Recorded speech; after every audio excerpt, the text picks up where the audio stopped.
Minister Miguel Ramirez. Government Whip Javier Pablo. And for Government Reply, Anton Sison.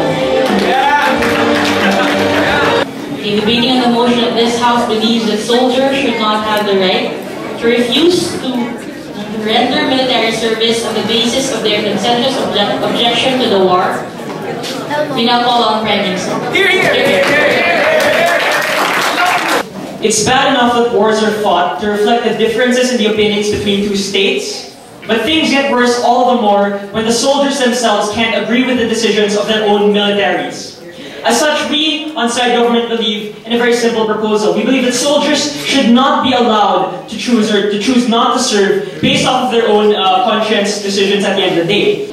So our proposal is simple. We believe that soldiers should not resign in the middle of a war, or they should not choose to deny service on a particular operation in the middle of a war just on the basis of their personal beliefs. If they go AWOL or just flat out refuse, then they will be treated as deserters, ladies and gentlemen, or they will be treated commensurately depending on the level or depending on how their government or their militaries choose to deal with them at the end of the day. So again, let's characterize a soldier. Soldiers, ladies and gentlemen, are men with a job. Men with perhaps the most important job when it comes to a country. They're there to defend the lives of innocent civilians, as well as the ideals of their nation, of their state at the end of the day. It goes from spreading democracy to protecting that little girl back home, ladies and gentlemen, to upholding the state values outside of its territories. Ladies and gentlemen, what I'm going to be doing in my speech is I'm going to be talking to you about how we win wars. Because wars are not won just on one battlefield. Not just in the deserts of Iraq or something like that, but wars are also fought in home. They're fought on the level of getting sponsors, they're fought on the level of getting morale. And that's what I'm going to be talking about in my speech. But before I go on, let's rebut the previous speaker.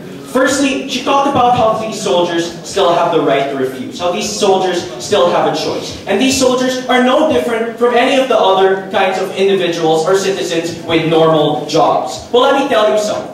Soldiers are not normal citizens because their actions do not just uphold their own rights, their actions uphold the rights of an entire country. The reason why we give soldiers special privileges to go into war and shoot people on another country is precisely the reason why. Because we give these soldiers the responsibility to not just act for themselves, but to act for the country, not just based on their ideals, but the ideals of a country. She talks about effectiveness and how the morale is going to be low because these people don't even want to fight. Well, we tell you that a half-hearted soldier in battle is better than no soldier at all. Firstly, because we think logistically you have more soldiers. Secondly, on the level of morale, we think that more soldiers is a good thing because we think that if there are more people watching our back, then these soldiers will be more likely to be bold, more likely to be able to win wars.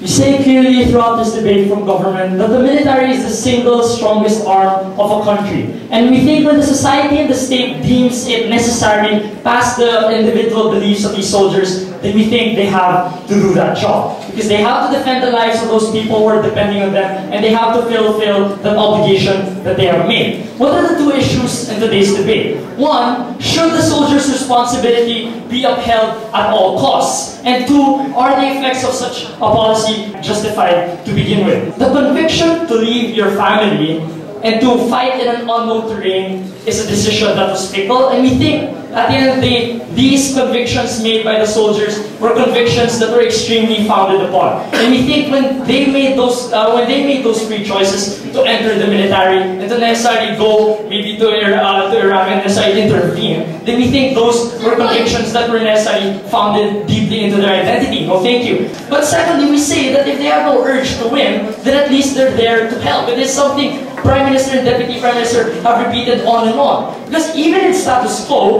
we can't assure that every soldier is doing his best, even on their paradigm. Because it's totally up to that soldier if he wants to fight at 100% capacity. And that's precisely what they learn, that's precisely why they learn to put aside personal beliefs and inhibitions when national security is at stake. Because that's simply above their personal beliefs. This debate is about war, and war is hell. One side was able to prove, ladies and gentlemen, what a man can and can't do after he volunteers to plunge himself headfirst into hell. And that side was side government. Side government, ladies and gentlemen, answered two of the most important questions in today's debate. The first one being, what is a soldier? And the second being, if we do let soldiers bugger off for some time during the war because of their own personal decisions, will the war effort still be successful? What does this all mean? This all means simply, ladies and gentlemen, that side government was able to answer crucial questions. Using logic, ladies and gentlemen, using analysis, ladies and gentlemen, that was not thoroughly refuted by side opposition at the end of the day. And at the end of today's debate, we must, it is proven, ladies and gentlemen, who has a better grounding, who has the better characterization, who has the better matter analysis rebuttals at the end of the day, and that side is side government. And as such, ladies and gentlemen, we believe that on side government, we are very proud to propose in today's debate. Thank you.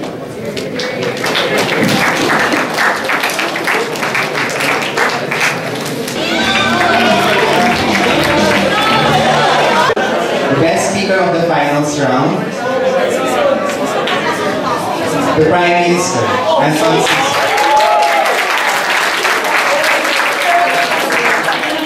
we believe that soldiers must be impartial. So for my first argument, one, the soldier, ladies and gentlemen, needs to adhere to the responsibilities that he agreed to. In order to be an efficient soldier and to form an efficient military, every soldier must be committed to his job at the end of the day. And even when that goes against his sensibilities, and even when that goes against his personal beliefs.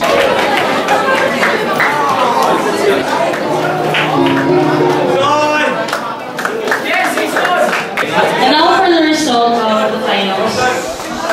With a unanimous decision, 7-0, the champion of CMLI 2011 is HSA.